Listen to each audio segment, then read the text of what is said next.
días. Es un placer enorme para mí poder estar aquí y dar esta charla. No tengo para ver, poneme un contador de tiempo así no me excedo. Sí, ya ocurre cuando me entusiasmo, entonces quiero respetar el tiempo de todos ustedes. Básicamente la charla va a tener dos partes. Una parte que tiene que ver con el mecanismo de toma de decisiones, es decir, cómo nosotros diseñamos nuestra política de Estado. Recientemente he estado presentando esta idea y que básicamente va a estar plasmada en mi próximo libro que se llama La moral como política de Estado.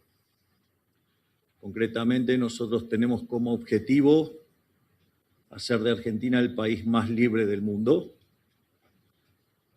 pero la forma de alcanzar los objetivos que le planteo a cada uno de mis ministros, y ellos están aquí y pueden dar cuenta de ello, es que no todos los instrumentos de política son aceptables.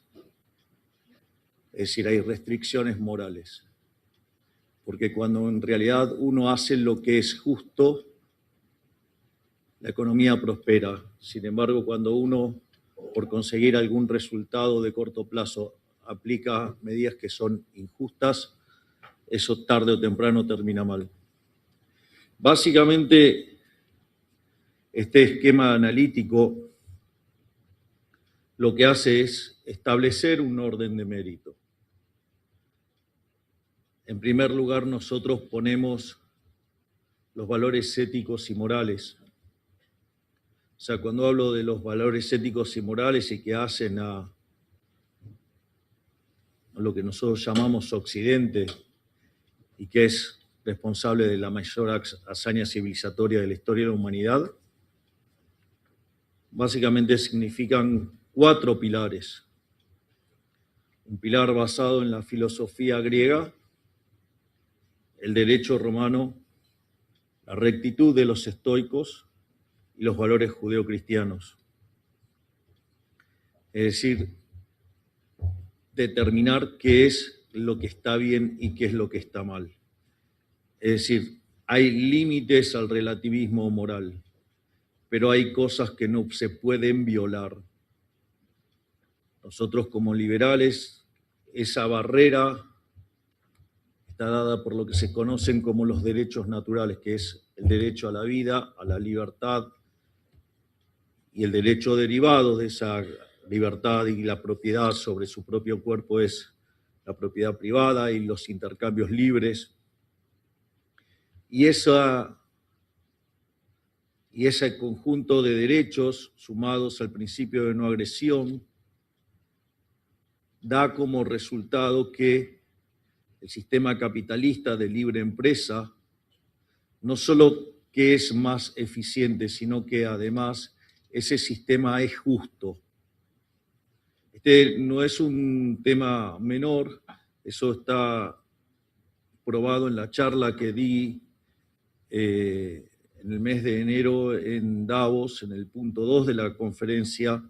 Justamente lo que pruebo es que el sistema capitalista de libre empresa es más eficiente. Hay un libro maravilloso de Israel Kirzner que se llama Creatividad, Capitalismo y Justicia Distributiva, y el planteo que hace Israel Kirzner es muy bueno porque dice, si bien los socialistas modernos reconocen que el sistema capitalista es más productivo, lo tachan de injusto. Bueno, el argumento nuestro, y es más, el propio Israel Kirzner dice, y si tuvieran razón, y si esto fuera cierto, el sistema no valdría la pena ser defendido por injusto. Israel Kirzner en ese punto, como ha hecho Murray Rothbard en otros trabajos, básicamente lo que, y se encuentra en ese punto que hago en la charla de Davos, es no solo que el sistema es más eficiente, sino que además es justo. Es decir, el sistema vale la pena ser defendido porque es justo. La segunda dimensión del análisis tiene que ver con la eficiencia, pero en el orden de mérito está por debajo de lo que son los valores éticos y morales. Y ahí, digamos, está la discusión de la eficiencia estática, y ahí hay dos planteos para hacer. Eso también lo hago en la charla de Davos. Y es que, si uno lo piensa, hay dos formas de mostrar la cuestión de la eficiencia del sistema capitalista de libre empresa.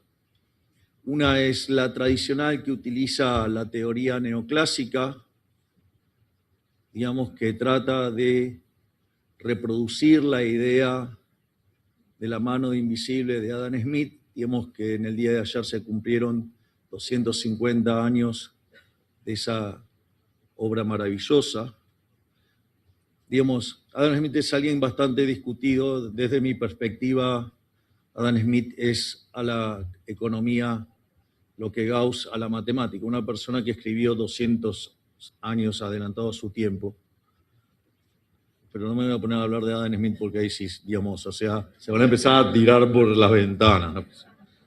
Así es que no voy a hacer eso, quédense tranquilos. Pero la visión neoclásica en equilibrio general de la optimalidad, digamos, básicamente requiere abrazar un conjunto de supuestos para conseguir una estructura matemática que no solo permita demostrar que el equilibrio existe, que es único, que es estable, sino que además, al querer demostrar que es óptimo, eso nos ata a una serie de supuestos y de estructuras matemáticas que nos lleva, voy a decirlo sin anestesia, a análisis de índole verdaderamente estúpidos,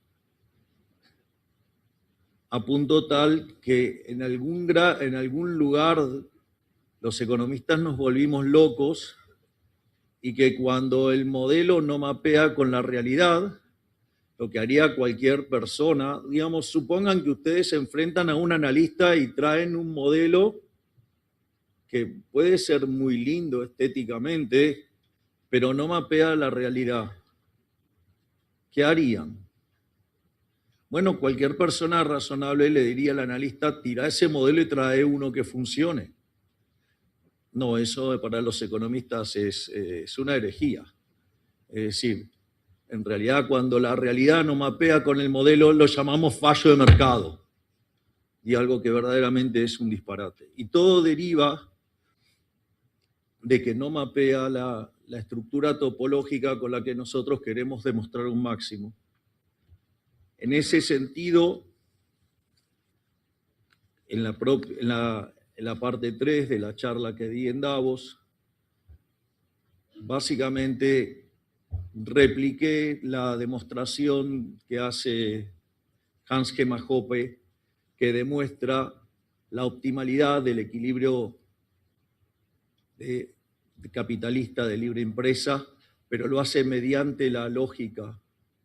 Y al hacerlo mediante la lógica, no solo consigue el mismo resultado de optimalidad, sino que evita toda esa cuestión fantasmagórica de los fallos de mercado, que son lo que después dan lugar a las regulaciones que destruyen el crecimiento económico. Y obviamente que cuando ustedes obran acorde a valores morales, este nivel de la eficiencia económica queda mapeado, y uno puede pasar al tercer nivel analítico, que es el que suele usar la política, que es el cálculo electoralista, donde se pondera quién gana, quién pierde, se saca la cuenta en términos de votos, y así se toman las decisiones. Obviamente que desde nuestro punto de vista, digamos, cuando el mecanismo se toma desde atrás hacia adelante, que es el opuesto al que nosotros planteamos, en general suele terminar mal. Digamos, cuando la política es justa, la moral, la eficiencia y el utilitarismo políticos van de la mano. En cambio, cuando hay tensión significa que esa política es injusta. Y si ustedes llevan a cabo una política injusta, tarde o temprano va a terminar mal. Dado este marco analítico con el que nosotros pensamos estos temas, me voy a tomar literalmente 5 minutos para explicar las recientes discusiones que hemos tenido en Argentina y que básicamente algún trasnochado quiso mostrar como que nosotros somos antiempresa. Verdaderamente algo que nunca se me hubiera ocurrido, digamos, que fuera el ataque a un liberal. Pero bueno, digamos, tenemos enfrente gente mala, pero además creativa para el mal.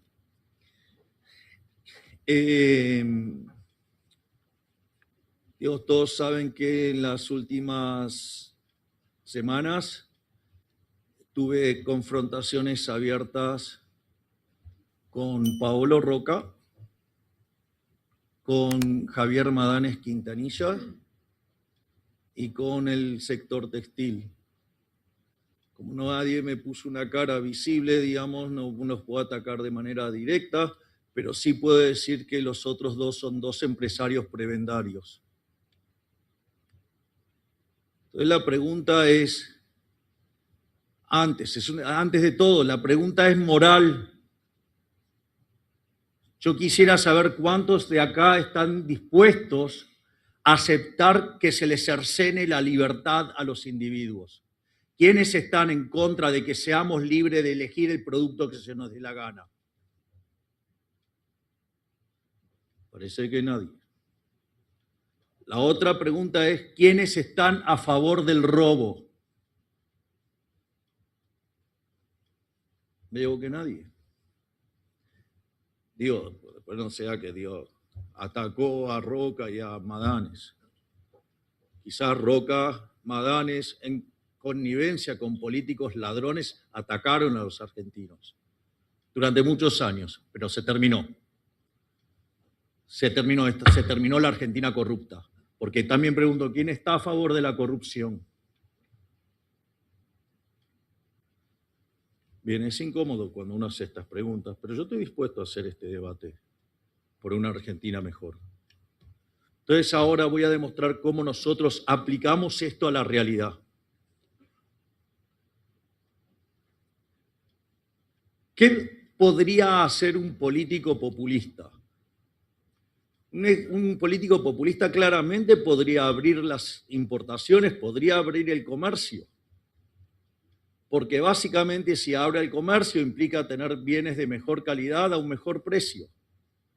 Eso va a beneficiar a millones de argentinos y claramente va a perjudicar a Roca, a Madanes y a sus trabajadores. El político utilitarista saca la cuenta, dice, ok, abro. Es importante tomar esto. La segunda cuestión es una cuestión de eficiencia, si la apertura es eficiente o no. Claramente, si los neumáticos costaban $100 y el político pone una pared enorme para que no se pueda importar neumáticos y hay que pagar los 400, eso es un problema claramente en varias dimensiones. Hay un problema asignativo, están distorsionando los precios relativos y están produciendo algo que no deberían estar produciendo. Claramente, si ustedes abren, digamos, ahora van a poder comprar a 100 y se van a estar ahorrando 300. Es cierto que ese sector va a desaparecer, va a ir a pérdida si no se reconvierte y por ende desaparece. Al margen que dicho empresario haya apretado al gobierno y extorsionado al gobierno con que sí no les manteníamos las barreras, entonces nos iba a tirar 920 trabajadores a la calle. Como nosotros nos dedicamos a hacer lo que es correcto, un día antes de tratarse la reforma laboral en el Congreso, nos tiró los 920 trabajadores a la calle. Es decir, no, esto no es un juego de niños. Entonces, pero la realidad es que lo que va a ocurrir es que las personas ahora van a poder ahorrar 300 y lo van a poder gastar en el resto de los bienes de la economía. Por lo tanto, los empleos que se destruyen en este sector se van a crear en otro sector que además está en condiciones de competir internacionalmente, por ende ustedes van a tener una mejor asignación de recursos, una mayor eficiencia, van a tener mayores salarios y menores precios, o sea, una mejora sustancial en la calidad de vida. Entonces, si es tan evidente, ¿por qué entonces hay un político que defiende esto? Es obvio, es corrupción. Si la mejor cuenta es que la eficiencia fluya y que básicamente, digamos, estén bien 48 millones de argentinos. Entonces la pregunta claramente, si no lo hace, siendo que le convendría aún políticamente, ¿por qué sigue sosteniendo ese sistema? Porque sostienen la corrupción. Los Kirchner cuando insultaban a Roca, no lo insultaban porque lo odiaran per se, sino que lo insultaban porque estaban negociando la coima. Por eso se pudo pagar $4.000 la tonelada de tubo de acero y hoy cuesta 1.400. Cuando yo me peleo por el bienestar de los argentinos. Esa es la diferencia. Y obviamente uno podría tener que una política podría ser, digamos, utilitarista en lo político, eficiente en lo económico, pero aún así ser injusta, y si fuera injusta no debería ser defendida. Pero lo más interesante de esta política, que además es justa, porque si yo me gano mi dinero honestamente, perdón el slang que voy a utilizar, pero ¿quién carajo es el político para decir en qué lo puedo gastar y en qué no? Es decir, es un cercenamiento en la libertad. Es no permitir que yo disponga de mi propiedad como se me da la gana. Y si la consecuencia de eso es una barrera comercial que no me permite que ese producto ingrese y termino pagando una torta de dinero, digamos, $400 la rueda, cuando en realidad vale 100, eso es un robo. Y obviamente ese robo solamente puede ocurrir porque lo permite la violencia del Estado. Consecuentemente, no lo hace gratis, digamos, o acaso se creen que en el Estado hay ángeles. Descubren entonces que pueden ir asociados en saquear a una sociedad. Por eso, desde que se aplicó este modelo en la Argentina, de ser uno de los países más ricos del mundo, cuando llegamos nosotros estábamos abajo de la mitad de la tabla, camino a ser Cuba con escala en Venezuela. Yo no quiero eso para la Argentina. Pero no lo quiero básicamente porque es injusto. Entonces, si yo les devuelvo la libertad a los argentinos, que puedan disponer libremente de sus ingresos, obviamente van a asignar los recursos donde les conviene más. Entonces van a pagar los neumáticos más baratos, que darán dinero disponible y lo gastará en otros bienes, con lo cual va a haber eficiencia económica. Eso va a implicar que los salarios sean más altos porque los trabajadores van a sectores más productivos y al mismo tiempo pagan bienes más baratos, es decir, aumentan los salarios reales, aumenta el bienestar y en el medio hay menos corrupción encima, hay menos robo, hay más libertad y se benefician 48 millones de personas. Es decir, que esa política es justa porque básicamente está alineada con nuestros valores morales, está alineada con la eficiencia económica y está alineada con el utilitarismo político. Y ese es el criterio con el cual nosotros tomamos decisiones.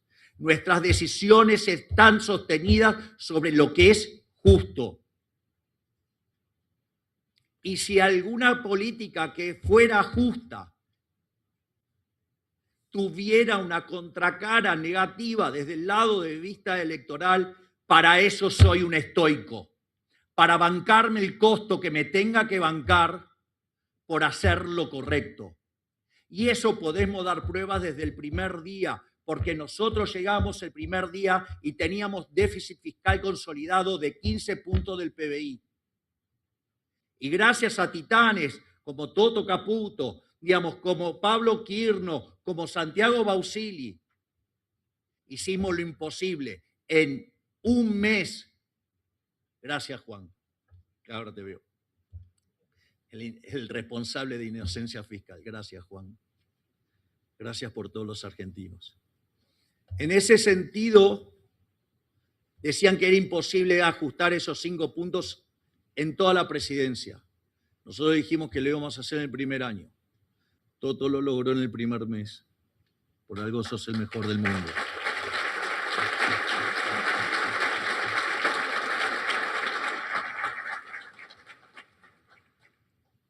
Todo el mundo fingía demencia con el déficit cuasi fiscal. Sin embargo, Santiago Bausili y Pablo Quirno lo arreglaron en 6 meses. Es decir, que a los 6 meses habíamos hecho un ajuste fiscal de 15 puntos del PBI. Le devolvimos a los argentinos de bien 90.000 millones de dólares. Vaya que eso sí es hacer política.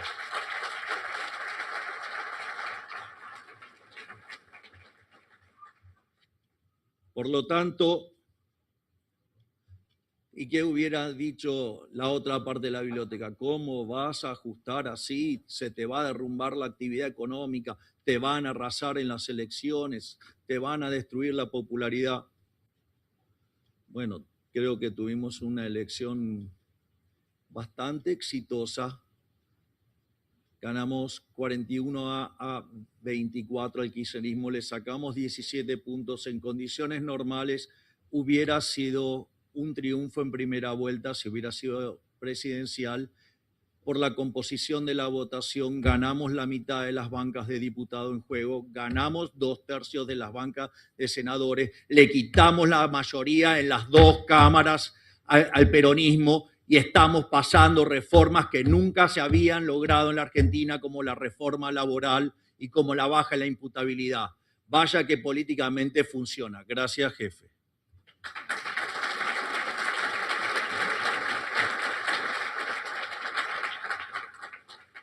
Pero más allá de todo eso, el motivo de esto ahora, digo, al margen de todas estas cosas, que puedo desarrollar y ampliar todo lo que quieran, pero no los quiero aburrir, les voy a explicar por qué Argentina es un excelente caso de negocios. O sea, básicamente cuando ustedes quieren evaluar un activo, ¿sí? Digamos, básicamente con el modelo del flujo de fondos, supongamos, hay 4 elementos determinantes en el valor. Uno es la capacidad de generar fondos. Y después está la capacidad de generar crecimiento. Está los impuestos y está la tasa de interés. Entonces, respecto a la capacidad de generar caja, o sea, si hay negocios, o sea, digo, hay negocios, y la verdad que sí hay negocios, y hay negocios que vienen fuertes. Uno de los negocios que está trabajando de manera muy fuerte, digamos, y lo veo a Marcelo, y lo veo a Alejandro, y lo veo a Horacio, que me da mucho placer verlos, es todo lo que tiene que ver con petróleo, gas y energía nuclear. Es decir, es algo que, digamos, dejó de ser un sueño, dejó de ser una hipótesis. Digamos, pasamos de ser importadores netos de energía y hoy somos exportadores netos. frente a un shock que asumo transitorio de lo que está ocurriendo en el mundo, porque no tengo duda que los buenos vamos a ganar. En ese sentido, aún en esta coyuntura transitoria, digamos, Argentina le mejora los términos de intercambio, por lo tanto, Argentina, hacer las cosas bien paga. Tenemos equilibrio fiscal, digamos, nuestras cuentas externas se van a favorecer por el cambio transitorio de los términos de intercambio, por lo tanto, prepárate, Santiago, porque te van a salir los dólares por las orejas. Que no se vayan a inflación, por favor. O sea, cuidado cómo los compras. Ya saben que si fuera por mí, pero bueno. Pero no me voy a meter, digo, es una cuestión de independencia de cosas.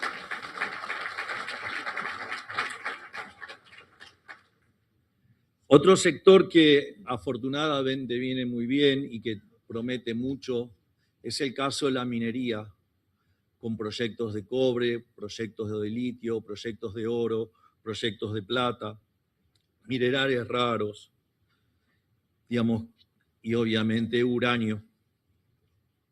Naturalmente siempre está el sector que tanto ha dado a la Argentina y sigue dando y que puede dar todavía mucho más, que es el sector agropecuario.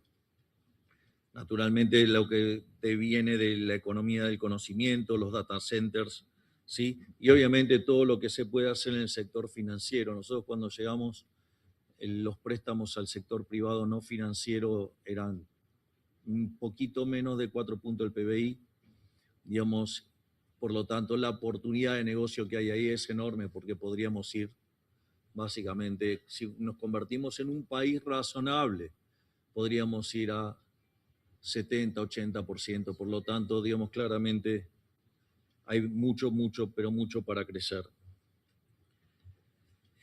Pero además, otra cosa que señalamos, el tema de los impuestos.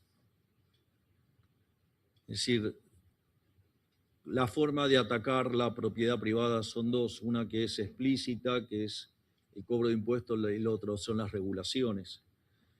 Básicamente, nosotros hicimos algo que nunca se había hecho en la historia argentina y básicamente es bajamos impuestos por 2,5 puntos del PBI. Entre quitas de impuestos y reducciones de impuestos, le hemos devuelto a los argentinos 2,5 puntos del PBI. Es decir, no solamente que hemos hecho el ajuste sin subir impuestos, sino que además bajamos tanto el gasto que además bajamos 2,5 puntos de impuestos. Es decir, y eso también tiene una base fuertemente moral, porque el déficit fiscal es inmoral. Porque cuando ustedes tienen déficit lo van a tener que financiar. Si lo financian con deudas son impuestos futuros. Y eso es aberrantemente inmoral. Porque quiere decir que la fiesta de todos nosotros va a ser pagada por nuestros hijos, por nuestros nietos, algunos que no tienen la capacidad para poder defenderse en el voto porque no tienen la edad y otros porque ni siquiera nacieron. Es decir, nos vamos de joda y pagan nuestros nietos. Una cosa verdaderamente aberrante desde lo moral. Por otra parte, la emisión monetaria también es inmoral, porque es una falsificación y es una estafa que se manifiesta en el impuesto inflacionario y que además golpea más fuerte sobre los sectores más vulnerables.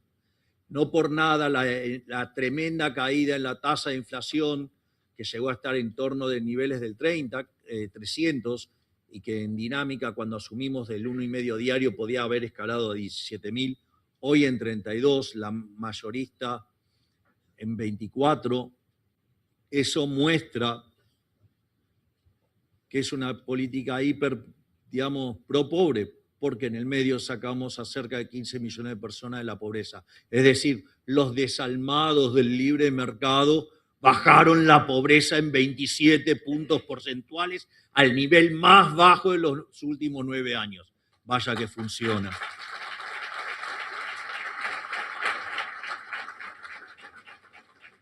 Además, digamos, acorde al plan fiscal que tiene armado Toto, podríamos, no solo que hemos bajado la deuda en 50.000 millones de dólares, sino que además en el plan que tiene Toto, si llegáramos al año 2031, podríamos estar devolviéndole a los argentinos de bien 500.000 millones de dólares, es decir, más de lo que hoy debemos.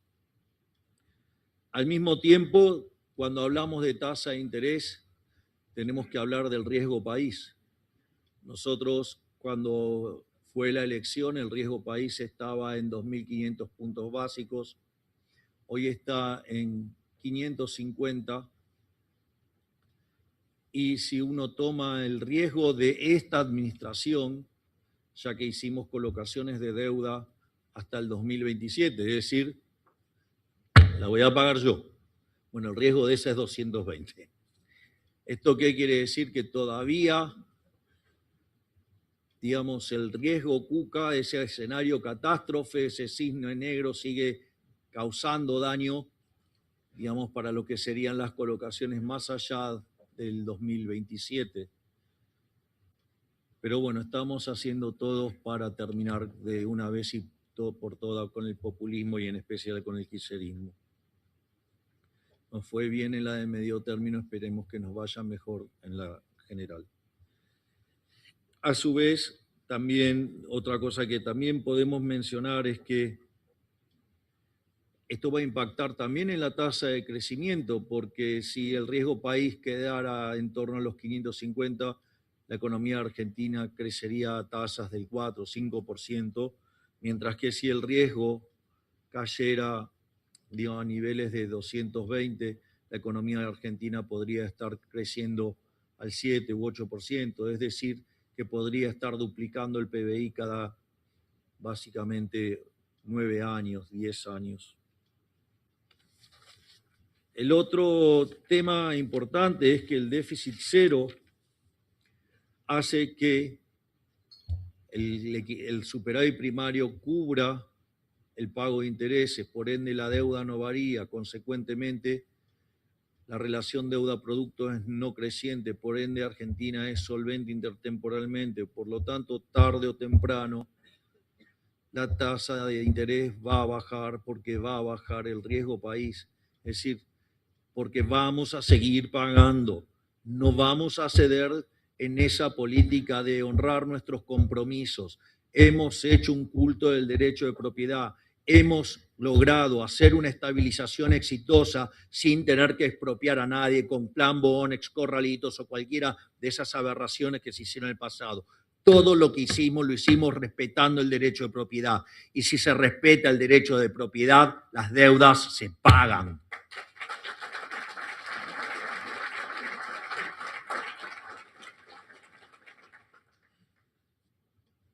Finalmente, ya, digamos, he trabajado sobre que hay flujos, he trabajado sobre los impuestos, sobre la tasa de interés. Entonces, solamente ahora me queda hablar de lo que son para nosotros los tres motores del crecimiento.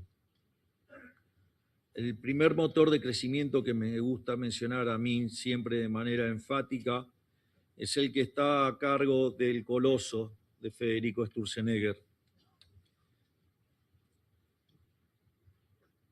En materia de libertad económica, cuando llegamos, estábamos en el Heritage Foundation, estábamos en 146. Hemos mejorado 40 puntos. Salvo en casos donde hubo desastres y, digamos, arrasaron todo y que hubo que hacer todo de nuevo, es la mejora más fuerte de la historia del índice. Y les voy a decir algo, no nos vamos a quedar tranquilos en el puesto 106. Vamos a seguir avanzando en las reformas. Hemos planteado para este año 10 reformas por ministerio. Es decir, que vamos a tirar 10 paquetes de reformas por cada ministerio, es decir, 90 paquetes de reformas le vamos a llevar al Congreso para continuar haciendo más libre a la Argentina y por ende lograr que Argentina sea grande nuevamente. En este sentido también yo suelo nombrar al ministerio de Federico como el Ministerio de los Rendimientos Crecientes. Cuando ustedes miran la historia del crecimiento económico y el PBI per cápita, en cualquier libro de crecimiento arranca con las bases de Angus Madison y lo que se llama el palo de hockey.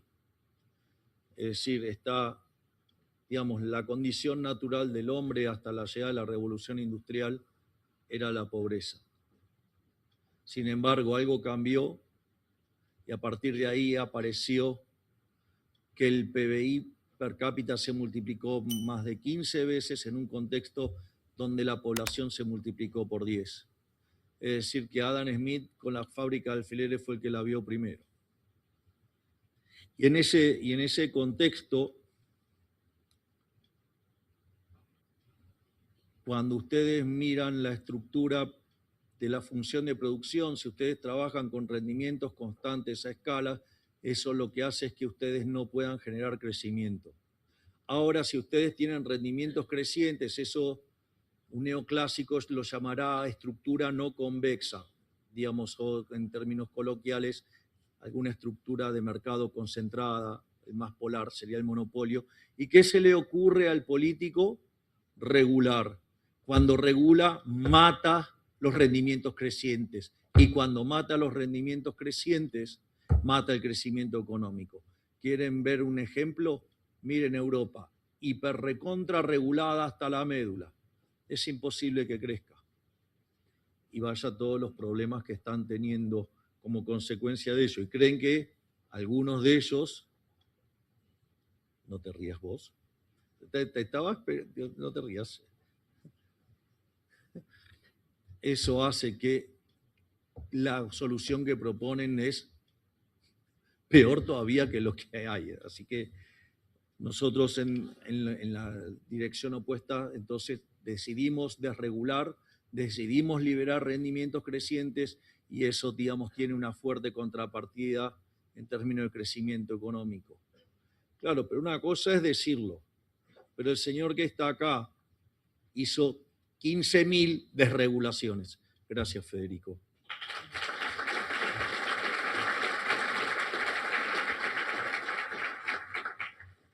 Por otra parte, algo que es muy importante en materia de crecimiento económico es el capital humano. Y claramente, digamos, si hemos bajado 27 puntos porcentuales la pobreza, quiere decir que hay un trabajo intenso ahí, donde claramente el primer escollo fue sacar del medio a los intermediarios.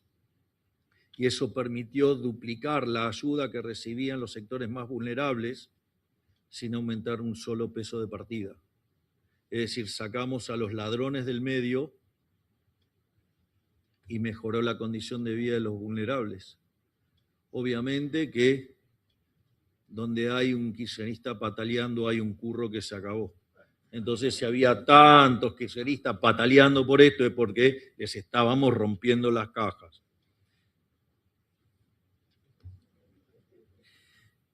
El Ministerio de Capital Humano lo que trata de hacer es vincular el tema de niñez y familia, entendiendo que la primera formación es la familia. Obviamente que esto tiene que estar complementado con el trabajo que se hace desde salud. Gracias, Mario, que estás acá. Y obviamente que cuando uno, digamos, el niño recibe la contención que corresponde en el seno familiar y además tiene salud, eso permite que ingrese al sistema educativo y pueda formarse de la manera correcta para poder desempeñarse bien. Y obviamente, una vez que se termina el proceso de educación, se pasa a la inserción laboral. Por eso también es tan importante la ley de modernización laboral. Digo, primero porque está claro que la anterior no funcionaba, les rompe los ojos. Digo, no sé, pueden hacer la discusión teórica que se le dé la gana, no sé, el papel resiste cualquier estupidez. Pero la verdad es que la mitad del mercado estaba en el segmento informal. ¿Qué parte no se entiende? Que eso no funcionaba. Pero además dejaba afuera a los jóvenes, es decir, por eso, digamos, además, la anatomía del desempleo. Entonces, una parte importante es la ley de modernización laboral para que aquellos que culminan su proceso de aprendizaje básico puedan insertarse en el mercado laboral, y para aquellos que están fuera del mercado laboral también puedan ingresar en el mercado laboral. Y también es muy importante porque si nosotros estamos tanto generando reformas y promoviendo el progreso tecnológico, bueno, les voy a decir algo, el progreso tecnológico no es óptimo de Pareto, por eso detesto el óptimo de Pareto. Prefiero quedarme con el progreso tecnológico y no con un problema de estructura matemática en la cabeza de un economista. Porque claramente, digamos, el día que Edison inventó la lamparita, ¿sabe qué? Bueno, digamos, los fabricantes de velas no estaban muy contentos. Pero, digamos, no estamos iluminándonos con velas, no llegamos hasta acá arriba con las velas, ¿eh? Así es que me parece que esta reunión da muestra de que no somos partidarios de las velas, sino que, digamos, nos gustan todos estos progresos tecnológicos. Y obviamente eso requiere que los recursos se reasignen. Entonces, la única forma para que ustedes esto no se manifieste en un problema, necesitan que el mercado laboral sea flexible, tal que permita reasignar los recursos rápidamente y de esa manera se minimice el dolor social cuando se produce algún cambio que produce reasignaciones de recursos.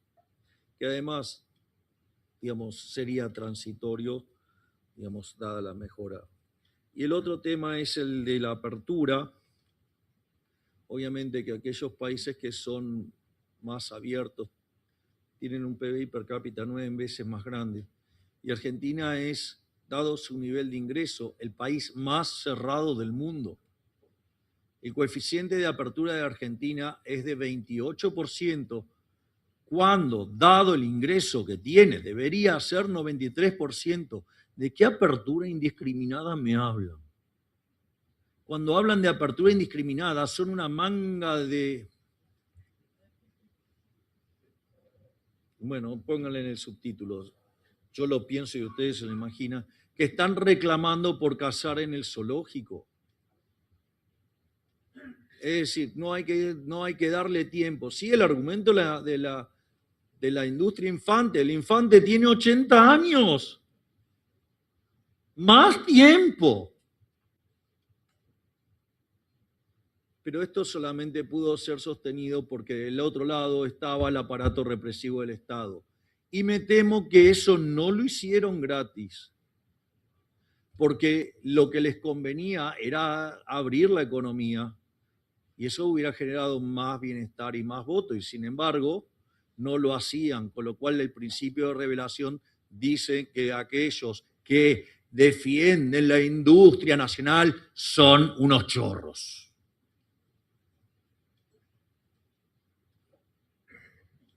Por suerte nosotros nos estamos sacando de encima a aquellos que usan el nacionalismo berreta de pacotilla para defender el robo de políticos y de empresarios prebendarios.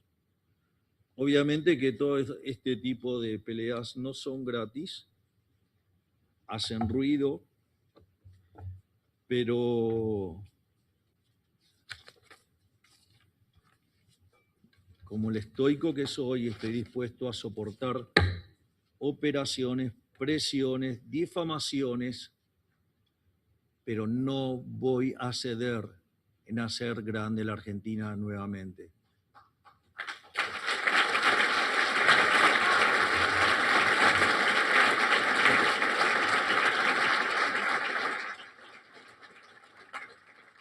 Por lo tanto, que Dios bendiga a los argentinos, que las fuerzas del cielo nos acompañen y ¡viva la libertad, carajo! Muchas gracias.